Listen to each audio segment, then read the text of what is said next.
কোষে দেখি 17 চ্যাপ্টারে এখানে যে সম্পাদ্য রয়েছে সেখানে বলা আছে বৃত্তের স্পর্শক অঙ্কন করতে। কোষে দেখি 17 4 নম্বর যে অঙ্কটি রয়েছে এখানে বলা আছে 2.8 সেমি দৈর্ঘ্যের ব্যাসার্ধ বিশিষ্ট একটি বৃত্ত আঁকতে হবে। এরপর সেই বৃত্তের কেন্দ্র থেকে 7.5 সেমি দূরে আরেকটি বিন্দু স্থাপন করে দুটি স্পর্শক অঙ্কন করতে হবে। তাহলে আমরা ছবিটি আঁকি। আমরা প্রথমে 2.8 সেমির একটি বৃত্ত তৈরি করব ব্যাসার্ধ বিশিষ্ট। এই হলো বৃত্তের ব্যাসার্ধ। এখানে আমরা একটি বৃত্ত তৈরি করব।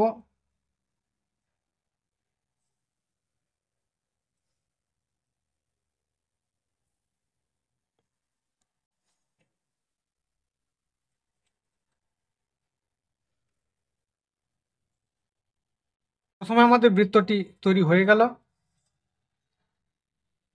পরবর্তীতে বলা ছিল 7.5 সেমি দূরবর্তী স্থানে আরেকটি বিন্দু নিব।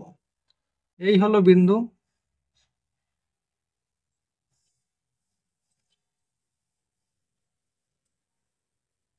এই সরল রেখাটি যুক্ত করে দিচ্ছি। এই সম্পূর্ণ যে সরল রেখাটি টানা হলো এটি সমদ্বিখণ্ডিত করতে হবে। আমরা এখান থেকে নাম দিতে পারি ও এ। সম্পূর্ণ লাইনটিকে আমরা সমদ্বিখণ্ডিত করে নিচ্ছি।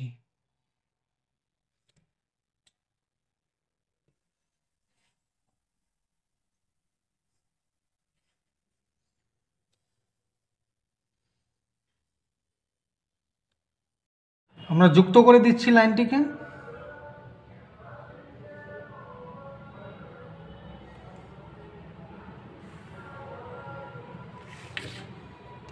ছেদ বিন্দুকে আমরা এক্স নাম দিয়ে দিচ্ছি।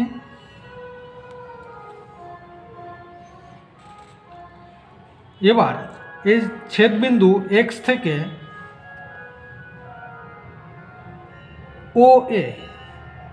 ও এক্স এবং ও এ ব্যাসার্ধ ধরে আমরা একটা বৃত্ত তৈরি করব।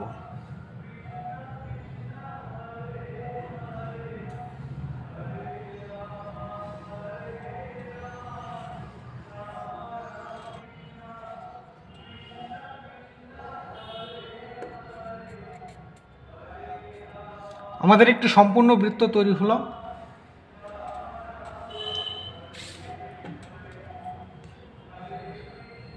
বড় বৃত্তটি ছোট বৃত্তকে যেখানে যেখানে ছেদ করেছে এ বিন্দু থেকে আমরা সেই ছেদ বিন্দু ছোট বৃত্ত বড় বৃত্তের ছেদ বিন্দু পর্যন্ত স্পর্শক টানব।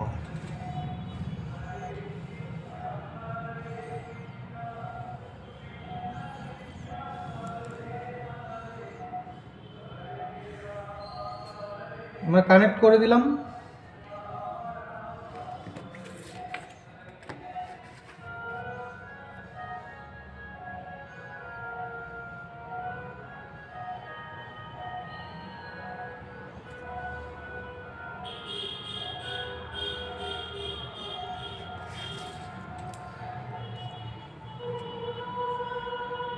আমরা নাম দিয়ে দিচ্ছি এ কিউ এপি। তাহলে এ কিউ এপি বৃত্তের দুটি স্পর্শক এইভাবে অঙ্কন করতে হবে।